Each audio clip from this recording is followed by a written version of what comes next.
The race to become the Democratic nominee for lieutenant governor is a crowded one. The field includes well-known candidates from the political and business sectors, and it's unclear how they will split the vote. We've invited the top 4 candidates to our studio, and you'll have a chance to ask each of them where they stand on the issues and why they're qualified for the job. Tonight's live broadcast and live stream of Insights on PBS Hawaii start now.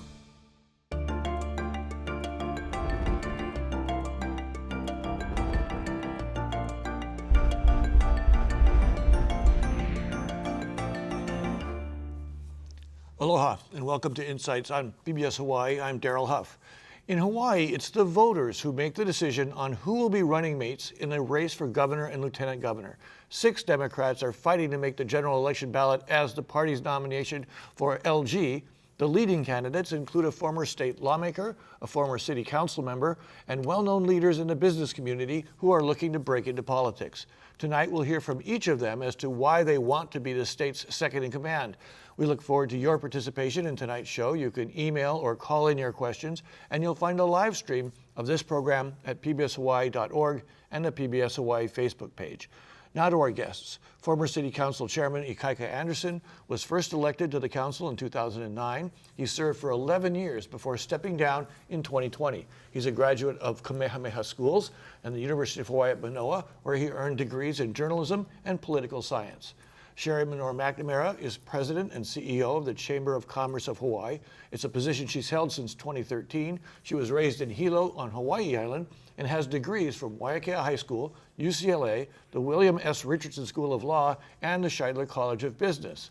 State Representative Sylvia Luke was born in South Korea. Her family immigrated to Hawaii in 1977 when she was in elementary school. After Roosevelt High School, she went to UH Manoa, then the San Francisco School of Law. She has served in the State House since 1998 and was most recently chair of the Finance Committee.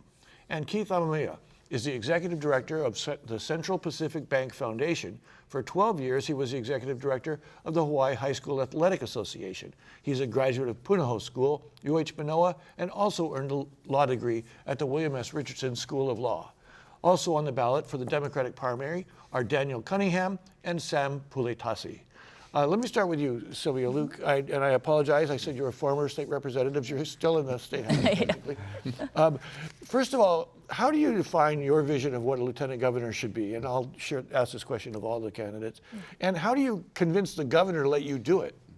Yeah, Daryl, the reason why I decided to run for lieutenant governor is because over the years, while I was in the legislature, I saw a lot of disconnect between the legislature and the executive. And you probably saw it too. And many of the people in the audience and many of the people around the state also recognize that there's a lot of times the priorities of the legislature don't really align with the governor or the lieutenant governor. And based on my experience, it really needs that cohesive working relationship between the legislature and the executive. I was able to pass a lot of laws, and a lot of laws that benefit the state of Hawaii and the people of the state. And can you imagine what I have found is a lot of times we pass laws, but it's really the implementation and it's the way that we execute some of those laws that sometimes lag. So I want to take those experiences, use my relationship with the people in the community and the legislature and effectuate some of the things that we were able to pass and be that bridge between the governor and the legislature. I'll circle back on the question about how you get the governor to let you do that. Yeah. But let me go to Keith Amemiya with the same question. What's your vision for what a lieutenant governor should be doing? Well, there's so many challenges facing the state today, Daryl, that the role of the lieutenant governor is more important than ever. I'm running for lieutenant governor because we need change. I'm the only candidate in the race that's not a career politician or a lobbyist. I'm the only candidate in the race with executive leadership experience, leading large statewide organizations with large number of employees, with large budgets where I was directly responsible for that company's bottom line. I'm also the only candidate with a career-long dedication to public service where I actually worked directly in the communities throughout my career. When I was running the Hawaii High School Athletic Association, I was in charge of 98 high schools across the state. I visited all 98 high schools many times over. I got to know those communities where those high schools were situated very, very well. Those relationships, those experiences will serve me well as your lieutenant governor. And finally, I'm the only candidate with a real plan to clean up corruption in our legislature. That starts by term limits. We'll move on to that. You've got a little bit long for me. We got 4 people here, so let me do that. Sherry Menor-McNamara, what would you want to do as lieutenant governor? Well, first, I would like to partner with the governor to ensure that I can support he or she the best way possible. 2, I would like to focus on an economic recovery plan because that's where I bring in the experience. As a statewide leader of a business organization that represents over 2,000 businesses, that represent more than 200,000 employees and 80% small businesses, I feel that I can bring that pulse to the table and that experience. And I wanted to correct Mr. Amemiya. I did hear that he mentioned that he's the only executive, but I am the president and CEO of the Chamber of Commerce of a statewide organization, so I am an executive as well. You guys are perfectly free to correct each other in this program. That's one of the fun things about it. Ikaika Anderson, you know, I've heard a lot of resumes here. I'd like to hear something like specific. What else would you like to do? Well, thanks for the opportunity, Daryl. You know, I'm the only candidate running for lieutenant governor who's actually served as an elected executive. Huge difference being an elected executive and an executive in private business or outside of government. There's a huge difference there. If elected lieutenant governor, I would absolutely love to work on workforce housing, much like I did on the Honolulu City Council, providing shelters for our homeless population, again, as I was able to do while chair of the Honolulu City Council and partnering with the current Lieutenant Governor's office. And I'd also like to see the Lieutenant Governor's office be a solid liaison with our communities on the neighbor islands. As I move across this state, one of the main concerns I hear from our neighbor island, Ohana, is the state executive branch of government seems so Oahu-centric. What about us on the neighbor islands? As a Honolulu City Council member, I represented the council on the Hawaii State Association of Counties, where I've built up a lot of friendships. Those are some of the things that I would like to work on in being able to complement the next governor. Let me, on that note, to Sylvia Luke, you mentioned that you would want to work with the governor and help direct his program through the legislature.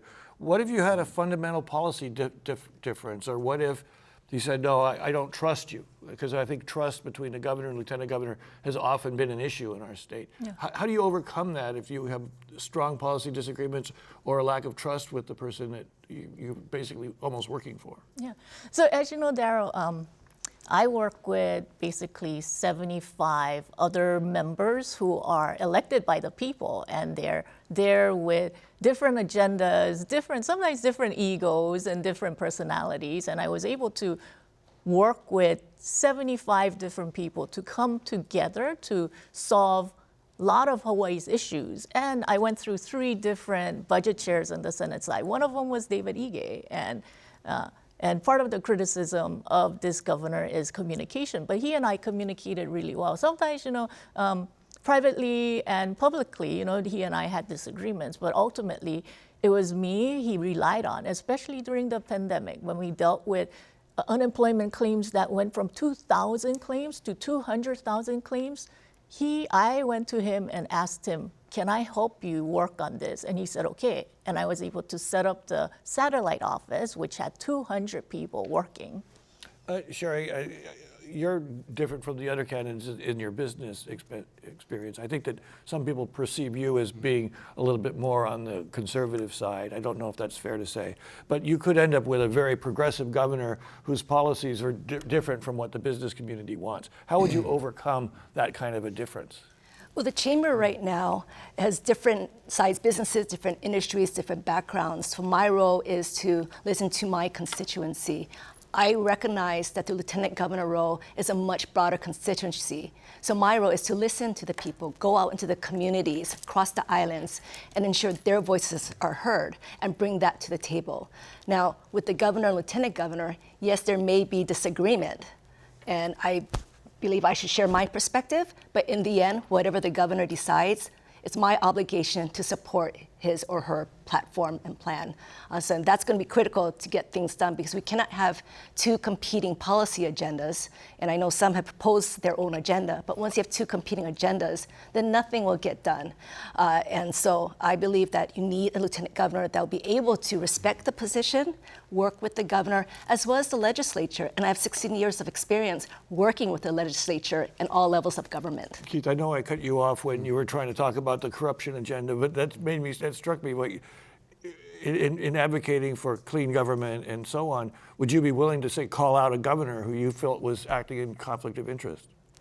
I mean, no question. I mean, corruption is the root of mistrust that people have in government. The legislature is a prime example where there's a lot of issues about trust, about corruption, and about whether our leaders are beholden to special interests and lobbyists. I mean, let's look at, as an example, Sylvia Luke. She's received over $31,000 in donations from Dennis Mitsunaga, who was charged with corruption just last week. She's received $25,000 in donations from Milton Choi, who's about to be indicted for corruption any day now. Milton Choi has donated over $220,000 to 55 other legislators, 56 legislators total out of 76 legislators in the entire state legislature. And last but not least, Sylvia Luke's received $800,000 in donations during the legislative session from lobbyists and special interest groups. If that's not being beholden to special interest groups and lobbyists and not acting in the best interests of the community, I don't know what is. Let's next go to Ikaika Anderson. Ikaika Anderson. Let me do one at a time, okay? I'll let you have an opportunity to respond to what he just said. Mm-hmm. Yeah, you know, we have an obligation to uphold the public trust. And all those donations, those are legal donations. And whether contributions were made to my campaign, I felt no obligation to do any of those things. Keith Amemiya ran in mayor's race 2 years ago, and he received $2 million in donations from various people as well. And you know, one of those people were actually indicted for illegal bundling. So, you know, instead of throwing stones at other individuals like myself and Ikaika, who have been in office, you know, Mr. Amemiya also received his share from different organizations. And it's really about, if we want to talk about influence of money, let's face it, you know, I mean, everybody received donations, but it's whether as an individual, you are going to be influenced by that. And I can tell you for myself, I'm not influenced by the various donors and contributions, and I would have to challenge anyone who questions that. And Mr. Amemiya received $2 million or, you know, from various developers. So in the same sense, is he insinuating that he would be influenced by some of the developers who donated to him? Okay, so what I have to do here, I have to be careful about this. I don't want this to just go back and forth, back and forth. I want to, Ikaika, you were trying to say something, and I want to give you a chance to say what you wanted to say.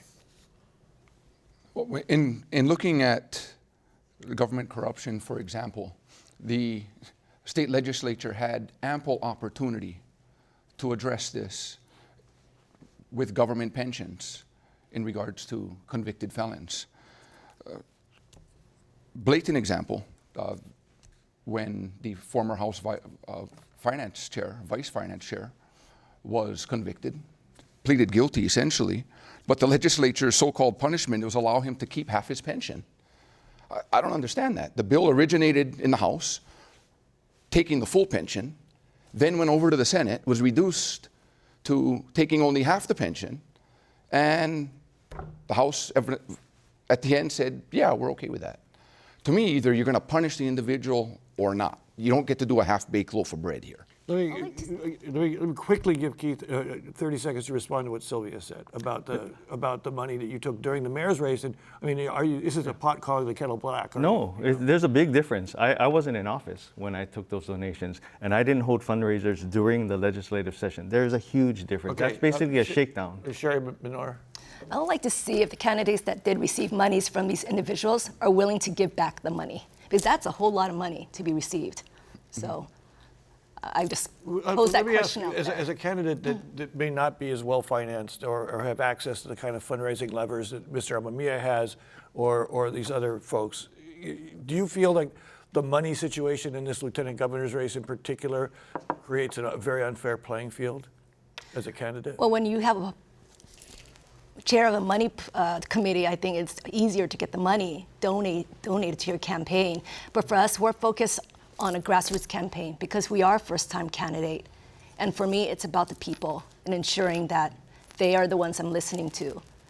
So it's more than just the money. It's about the people. And Sherry talked about giving money back, Daryl. Absolutely should give money back when you, as the recipient of the campaign donation, feels that there may be some conflict. Years ago, I received some campaign dollars from someone right after a committee had ended of which I was the chair of the committee. I sent every cent back to him. Every single cent I sent back. And I didn't have to wait until the news media caught it or a constituent caught it. I didn't even wait till it was reported to campaign spending. My treasurer called me that evening and told me that these monies had come in. We sent it back. So I'd like to believe that people know the right thing to do. They have to know the right thing to do. Sylvia Luke, you know, after the scandal involving Representatives Cullen and Senator English, what actually happened in the legislature to deal with this? Because it is clearly a really big challenge in Hawaii politics, the effect of money. Yeah. So immediately after the State House organized a bunch of advocates and pull advocates together to look at different ways to address some of these issues.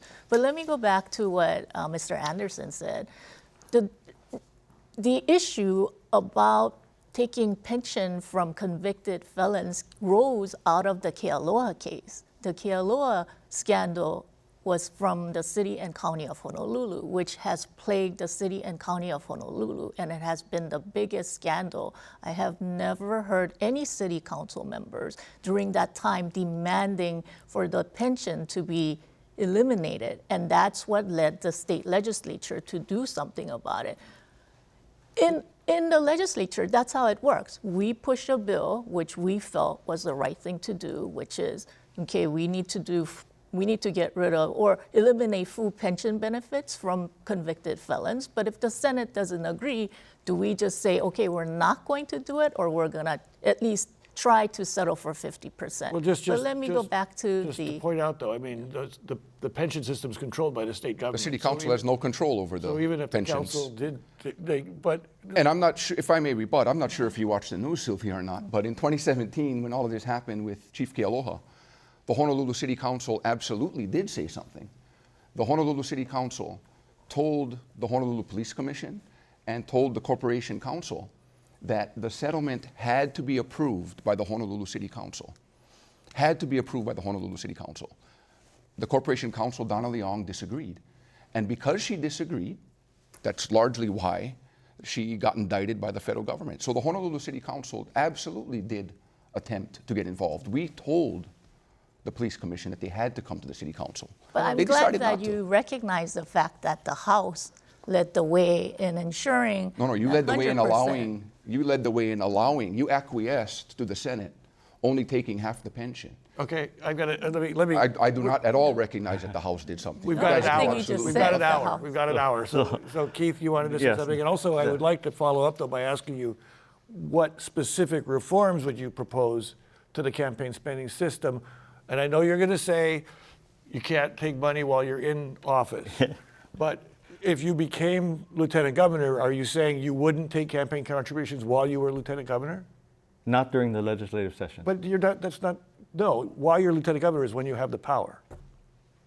Right, but So I you're mean, saying you would be lieutenant governor and you'd take the money. She said.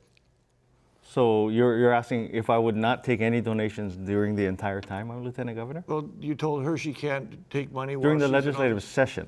During the session, when bills are before the legislature, when funding requests are being made. That's what I'm saying. I'm During glad the, you clarified, because that's not what you said in the beginning. Okay. That's then- not what you said. Okay.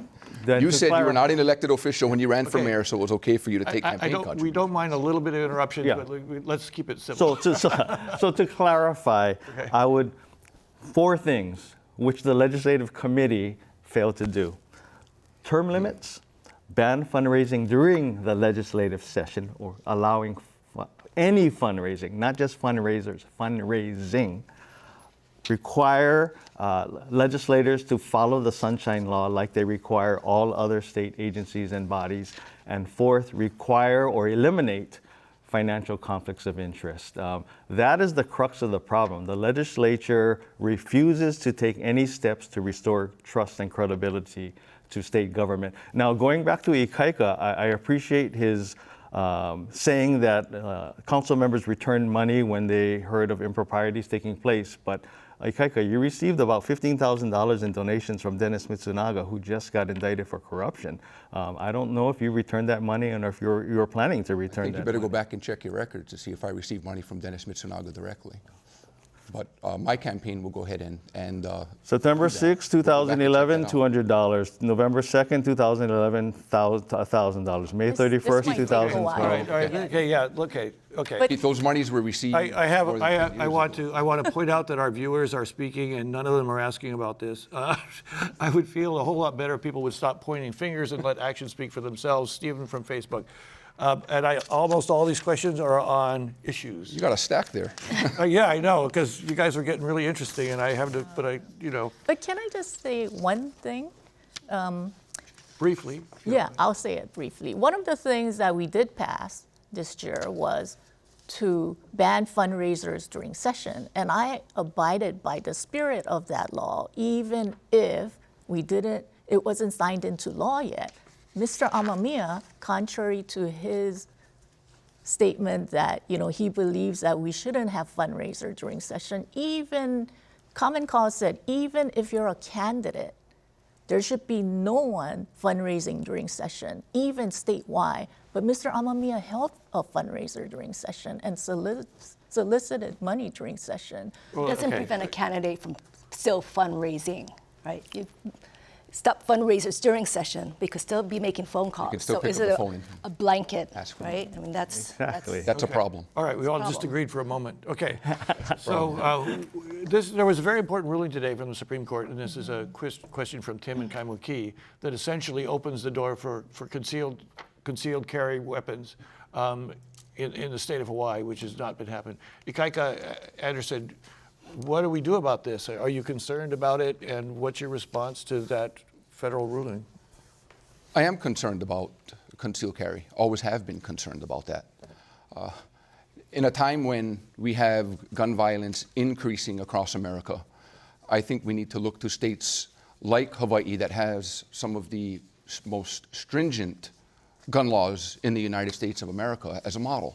We need to look at states like Hawaii as a model and not make the gun laws here more relaxed. It's not time to do that. So that does concern me a great deal. Anybody else want to pitch in on that question? I wouldn't be able to support relaxing the gun laws here, no. The today's Supreme Court ruling clearly will have devastating impacts on our current laws dealing with assault weapons, our current law dealing with concealed and carry.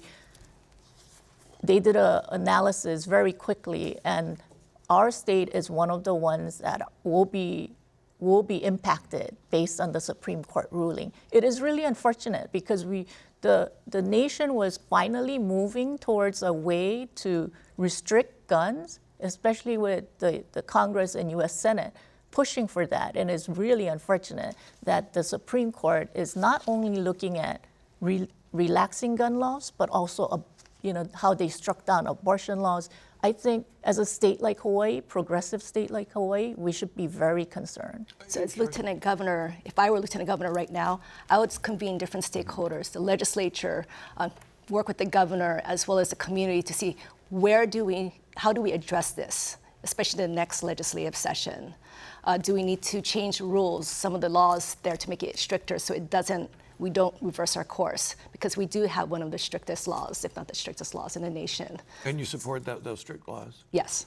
I support the strict laws as well. We have some of the strictest gun control laws in the nation, and I'm glad and I'm happy that we do. We have some of the lowest gun-related incidents in the country, and it's no coincidence. And so the legislature, the governor, lieutenant governor, we all need to act forcefully, aggressively to maintain the safe environment that our state generally has because of our strict gun control laws. And we need to also invest more in mental health services. Let me ask you, this is a question from Mililani. For Hawaii to be self-sustainable through agriculture, what are their thoughts and how can they help farmers? Sherry, why don't you go and start with this? Well, we've been talking about it for a while, right?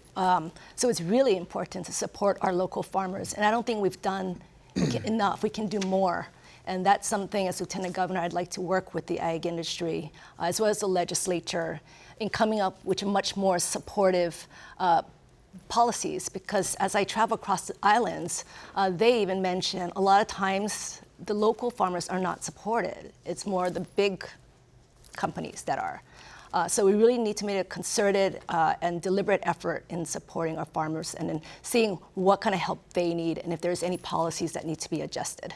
Anybody want to weigh in on agriculture? Yeah. Currently, when you have a farmland that is leased by the state, it's only for 65-year lease. And that's really hurtful to many of the family farms because family farms develop their farms, and if they want to pass down the family farm to younger generation, and it's really hard to convince the younger generation to go into farming, we need to look at giving flexibility to that 65-year lease and allow for flexibility to really support the ag industry. The other thing is, we've been working on farm to school. Farm to school, if anything, during COVID and during the pandemic, what really has taught us is we have to work towards food security, food sustainability, and that is supporting our ag industry. Through development of food hubs, which is gathering different farmers together, they can pool their resources, they can pool their the products and sell to Department of Agriculture or sell to Costco, and we have to support farm hubs even more. Ikaika Anderson, you're from a largely rural, a I lot am. of farmlands in Waimanalo and so on. What do you think needs to be done to make farming, make our food supply more sustainable? Coming from county government, I'm extremely familiar with the core services that government provides: police, fire, ambulance, lifeguards. It's time that the state treats agriculture as a core service. And I would like to see subsidies made available to farmers, both of livestock and produce, providing subsidies for the equipment and the vehicles that are utilized to transport these crops out to harvest. Also, at times, these crops come back to Hawaii or are shipped inter-island via the shipping industry. I'd like to look at subsidies that may be available as Lieutenant Governor. That's something I'd like to talk with the governor about. But I would also require, and this would need to be put into law, that any of the subsidies that are provided to the farmer as well as to shippers would have to go right back to the consumer, the taxpayer, in the form of lower pricing. Keith? I mean, I support supporting and providing more aid to the agricultural industry. We saw during the pandemic how perilously close we came to running out of food. All of us remember going to grocery stores where the store shelves were empty. So, that lesson alone taught me and many others that we need to better support local industry, local supplies, so we don't run the danger of running out of food. We also need to do that to diversify our economy. We keep talking about diversifying our economy, not being overly dependent on tourism. Agriculture is a perfect industry to focus on and utilize as a means of diversification. It also provides fresh food, it helps our local farmers, and it helps us save money in the long run. And Sherry, you mentioned diversifying the economy and growing the economy as a major part of your platform. How do you see this fitting in, and do you see other opportunities to diversify the economy? So first, tourism will still be our number one industry. It's the largest employer, but we've seen how COVID has impacted the workforce. So in that sense, we still need to support tourism, but how do we manage it better? Additionally, how can tourism support our local industries? So how can tourism better utilize our ag products, our local manufactured products, as well as other industries? So that it's co-supporting each other, and I think there's opportunities there. Two, we need to focus on education workforce development initiatives to expand the job opportunities out there, because there are other industries out there, but how can we ensure we have a trained workforce? So we need to put that into the equation, because a lot of times we talk about diversification, but yet we have the industries here. Healthcare is another large provider. How can we ensure that we prepare our workforce, our current high school students, for these jobs? And the skills continue to change, so that's going to be critically important. Sorry to cut you off. I feel bad about it, but we need to keep moving because I'm getting all these questions. The Red Hill water crisis, it fits into the larger issue of healthcare, health, environmental health, public health. A couple of questions, Keith. I'll bounce these off. Keith Amemiya, I'll bounce these off of you. Can each of them comment on what they've done personally about the Red Hill water contamination over the past 3 to 8 years? You haven't been in office about that, but how did you feel about how the government dealt with the Red Hill issue? It went a long time back before there was a crisis. Absolutely. This is yet another example of a failure of leadership in government, including in our legislature and our other elected officials. Red Hill has been an issue for a long time, decades in some people's minds, and yet nothing was done about it. We were warned time and time again about the dangers of Red Hill and those fuel tanks and the need to find another place to place these fuel facilities. Our government too often is reactionary. I mean, whether it's Red Hill, whether it's building a new stadium, whether it's providing funding for girls' locker rooms in our public high schools, we always wait till it's too late, and then we have to spend even more money, and all the while we are faced with a crisis. That's what I'll bring to the table: new leadership, not the same old, where people have gotten complacent and too beholden to special interests in office. Sylvia Luke, what did the legislature do? It does seem like state government caught kind of flat-footed on the Red Hill. Yeah, hearing from Mr. Amemiya, I feel like it's the same broken record that he keeps saying. It's the failure of the legislature, a failure of the state government. In this situation, it was very unique because we've been working with Department of Health and we've been tracking what's going on with Red Hill. The response that the Navy has consistently gave us is, even when we demanded double tank, because there were legislation saying, okay, we're going to ask for a double tank, we're going to ask for moving the Red Hill fuel tank, the response has consistently been, the federal government doesn't care. They're going to get a presidential executive order, and that's been the response every time. And we even had laws saying, hey, you know what? We even had to pursue lawsuits, and we had to do legal challenges to bring the federal government to this point where they're finally paying attention. It is unfortunate that it took a crisis for the federal government and the military to take action. And once they acquiesced and said they're not going to use the executive order as an excuse and do something about it, then we banded together and then worked with Department of Health and the Board of Water Supply to hold them accountable. But it's our obligation to continue to hold them accountable. We pass laws to make sure that happens. I'm just going to try and keep a clock going in my head. We don't have an official clock, but I want to give Ikaika Anderson a chance to talk about, what did you think about what happened with Red Hill? As Lieutenant Governor going forward, if this issue were to come up, I would be standing with the governor asking that no waiver from the Department of Health be given had the situation come up during my tenure as Lieutenant Governor. Regardless of what the federal government was going to do, state can't control that. But the state could say, we're simply not going to grant you a waiver. Yes, the federal government could attempt to trump us. Yes, the federal government could sue us. Let them attempt to trump us. Let them attempt to sue us. That's fine. But that doesn't prevent the state from being able to stand up for our taxpayers. And if that means standing up to a federal lawsuit or an executive order from the federal government, then so be it. Sherry Menor-McNamara, do you want to say anything about the Red Hill issue? No, it's unfortunate, more than unfortunate. It's devastating, the impact it has had on our families and the situation. And so I agree with what everyone said, that now we need to move forward and we need to ensure we hold the Navy accountable and making sure that we are working together to solve this issue, because it's a huge issue, right? I mean, the water, and we're talking about affordable housing now, might be impacted. So what can we do collectively to solve this problem efficiently and effectively? Okay, so another question. I'll start with you, Ikaika Anderson. Highest cost of living and highest cost of housing. What is your plan of action? Bob from Kaneohe has that question. Simply put, the state government has the most government lands owned by any government entity here. As Lieutenant Governor, I would take a look at the state lands that the state has access to that are most feasible for development. One of the highest hurdles to workforce housing is the cost of land acquisition. Remove that. As a former council member, I have solid connections with many of our nonprofits, many folks from the faith-based community, and also in the workforce community that would be able to pitch in and help us to build these units. But first and foremost, we need to have the state provide the property. Sheltering our homeless, that also needs to be done. And I'd like to look at, again, the project that I worked on with the Lieutenant Governor in Waimanalo that's worked, and provide additional kauhale across the state.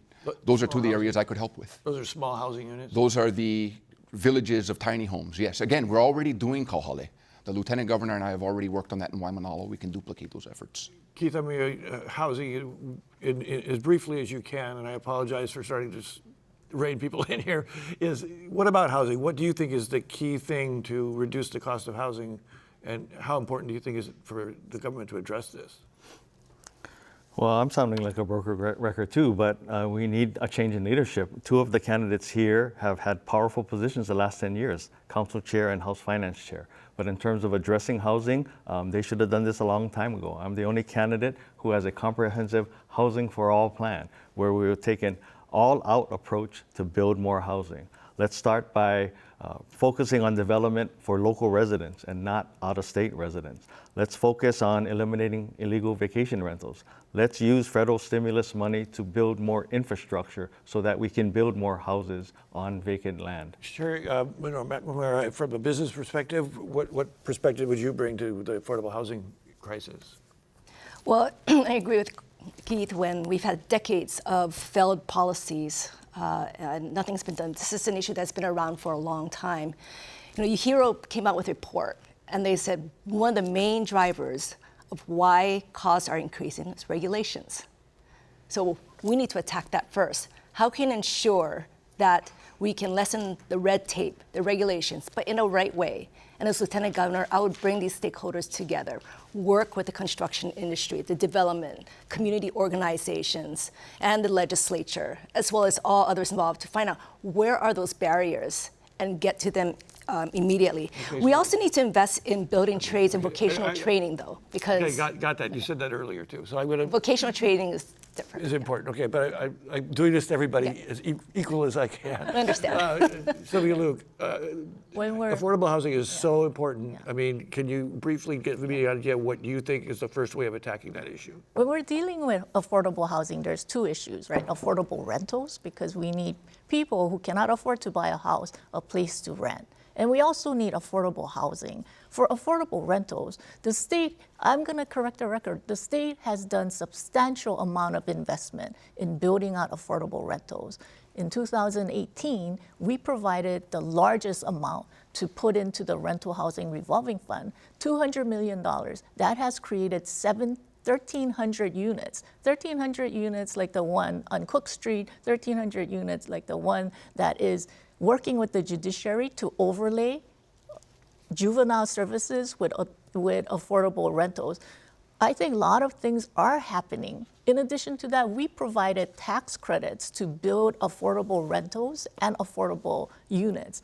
For affordable, the purchase of home, one of the things that we have invested is making sure that we take care of our Native Hawaiians to make sure that they have a place to live. And I think if you take care of the Native Hawaiian population, that's making sure that local families get housing, and at the same time, you're dealing with affordable housing. But you're right. I mean, there still needs to be done a lot more, and I want to make sure that some of the laws that I put into place will get done, and that's why I'm running for Lieutenant Governor. Okay, let's start with Keith Amemiya on this one. The third rail, the cost of the Honolulu rail has more than tripled over the past 10 years. How does each candidate justify the cost increase? And let me ask, as a leader of statewide government, do you think the state should be asked and pitch in to make sure rail is a success? Because it does have connections to the ability to build housing and so on. So what's your thoughts about that? What should be done about the Honolulu Rail project? Well, everyone agrees rail's a mess. It's been handled disastrously from the beginning. And some of the candidates for lieutenant governor were in the middle of this debacle. But somehow, some way, we need to try to find a way to finish it eventually. There's too much at stake. Too much has been spent on the rail project to stop halfway through. You pointed out something very important that's often overlooked about the rail system. The rail system is obviously a means of transportation to take people from point A to point B, from the west side into town, but it's also an important economic stimulus, an economic driver. Transit-oriented development is very important to building more affordable housing. We've seen rail stations, whether it's in Vancouver or Tokyo, Japan, where they've successfully built cities within a city at each transit stop. And that's what I hope to see here in Hawaii, to create vibrant cities at each rail station where you have retail, housing, commercial, schools, parks, and the like, where people don't need a car to get from point A to point B.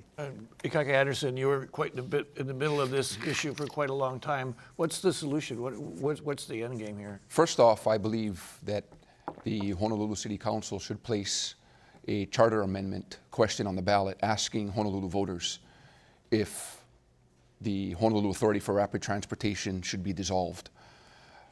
Right before I left the Honolulu City Council, I introduced such a resolution as the council chair. Unfortunately, a majority of my colleagues did not agree with me that that resolution should even go forward for consideration, and it died. But nonetheless, as a council chair, I championed it, and I still feel that HART should be dissolved and the voters should have an opportunity to vote on that. Transit-oriented development is a huge centerpiece of what affordable housing can be, particularly rental housing. I'd like to see the Department of Hawaiian Homeland start looking at rental housing opportunities and to place an emphasis around the transit-oriented development corridors to look at purchasing property and bring some real rental opportunities to Native Hawaiians. That should have been done years ago. Why DHHL continues to focus only on fee simple opportunities for Native Hawaiians, I don't understand. Legislature should have made it possible to look at rentals years ago. Sylvia Luke, on that subject, you were in the middle of the negotiations over the last bailout for rail. Mm-hmm. Given all of the benefits that the other folks here are talking about, do you think the state should play a role in making sure that gets built, expanded, and so on? You know, rail is the biggest public works project under the city and county of Honolulu, and I continue to believe that it is the responsibility of the city and county of Honolulu. At the second time that the city and county of Honolulu, including Mr. Anderson, who came to the legislature, requested another bailout, we were in a position where we had to make tough choices. And initially, they were asking for a permanent GET, and then after looking at the numbers, which the city of County of Honolulu and its official failed to do, I determined that even 30 years was more than sufficient, or 20 years was more than sufficient. And at the end, they asked for a 10-year extension, and even that was more than sufficient. What we agreed to was about 6 years extension. I think I'm the only one in this room, and probably among many other elected officials, who held rail accountable and the cost of rail accountable. And I do not think that the state taxpayers should continue to be met with the burden of paying for rail after 2030. The state of Hawaii bailed out the city and county of Honolulu's project 2 times, and I think it's not fair unless the city and county of Honolulu puts an issue on the ballot asking its citizens again, what is the fate of rail, and give that chance and opportunity. I'm going to move to Sherry Menor-McNamara. What do you think should be done about rail? Do you see it expanding out, as a whole community effort, or do you again feel like the city should just manage to pay for it and build to it what money is available? Well, first, let's think about what the future generations need. And we know the landscape will evolve. I lived in different cities where I saw how rail was a positive thing because it's a different mode of transportation, and how rail has built different communities where there's more housing, retail, businesses, and it just created a vibrant community. So from a big picture standpoint, yes, I believe rail should proceed. Now, with that said, in regards to state's role, first we need to see what the county and the feds will do in terms of the funding and go from there. I don't know why the legislature has continued to bail out 2 or 3 times, or 2 times, I think it was. I think that's where we have to hold the city accountable for how to fund rail. And moving forward, where the inefficiencies are and what went wrong, and then go from there. Okay, so we're still in a pandemic. Our current lieutenant governor was very active in responding to the pandemic. And so the question, this question does raise the conduct of the pandemic. Hawaii is ranked #1 in COVID vaccinations per capita, but also ranked #1 in the most cases, pushing vaccines but having negative results. Let's just use that as a peg to ask, how do you feel that the pandemic was handled? How do you feel also about the role of the current lieutenant governor? And do you see, was that a model for you, for example, in how you might handle being a lieutenant governor? I commend Governor David Ige for keeping the people of Hawaii safe during COVID. Yes, people were frustrated with his mandates. Yes, many people disagreed with his mandates. But the governor kept us safe. There's no denying that. So I will commend the governor for his efforts in doing that and his successes. As chair of the Honolulu City Council, I also had to deal with COVID. I closed the council in March of 2020. One of the first, if not the first, branches of government in the entire state to close. And I did so based on the information that I had in front of me. We took our meetings remote. We did our meetings online. There were concerns that the council would be sued for violating the Sunshine Law, violating our own council rules. Sunshine Law and council rules did not allow for the council to conduct meetings the way that I did. But as Governor Ige did, I kept people at Honolulu Hale safe. We kept our citizens safe. We kept our workforce safe. I had to make a tough decision based on the information I had in front of me at the time. As Lieutenant Governor, I would act the same. Take a look at the information I have available to me at that time and then make a decision. Sherry Menor-McNamara, business was devastated by the kind of stuff that former Councilman Anderson is talking about. How do you feel about how the pandemic was handled? And I'm also asking, do you appreciate the way Lieutenant Governor Green stepped up in that area? Well, first of all, no one had a playbook for this, right? And you have to appreciate the tough position that the governor was in, as well as the mayors. One thing, though, and I worked with the small businesses throughout the pandemic, and it was very devastating. But one thing was clear: there was a lack of communication. A lot of times we'll get phone calls from businesses. What's going on? Are we going to go to another shutdown? Because I need to prepare for that shutdown. When am I going to tell my employees? I need to take care of my employees. Or what about the food and everything that's refrigerated? Or when are we going to open? Because I need to prepare for that too. But we didn't have the answers because there was no clear communication. And a lot of times we weren't even consulted to find out, okay, what the small businesses are doing to protect and implement the health and safety protocols. Because a lot of them were going above and beyond. And we were you're talking about the wedding industry, restaurants, gyms, a lot of them that were the last ones to reopen. And it was very clear there was lack of communication line. And moving forward, if I am elected as Lieutenant Governor, I will make sure that's the clear communication line, because we need to work together and collaborate and consult with one another. As far as Lieutenant Governor, I believe him providing daily updates help keep the public informed as to where in the direction we're going. Let me give Keith Amemiya a chance to chew on that question. Well, the pandemic was an unprecedented situation for all of us, including government officials. I sincerely believe everyone did the best they could, but in hindsight, with the benefit of hindsight, communication could have been better, whether it's from the government to the public, whether it's from the executive level to the legislature, to the state departments, between county governments across the state. There were many mixed messages and confusing situations where, even I and many other people didn't know what we could do or couldn't do. In terms of the role that Lieutenant Governor Green played during the pandemic, I believe he showed that the Lieutenant Governor's role can be more than a paper pushing role, than just handling name changes, that it can be a meaningful role. And that's my goal as Lieutenant Governor, to be an ally and a partner with whoever the governor may be to solve the many pressing issues facing our state. Sylvia Luke, let me start with that, the second part of that question for you. Do you think that Lieutenant Governor Green played a positive, constructive role, or do you think he might have just been playing politics, trying to find a way to shine? Yeah.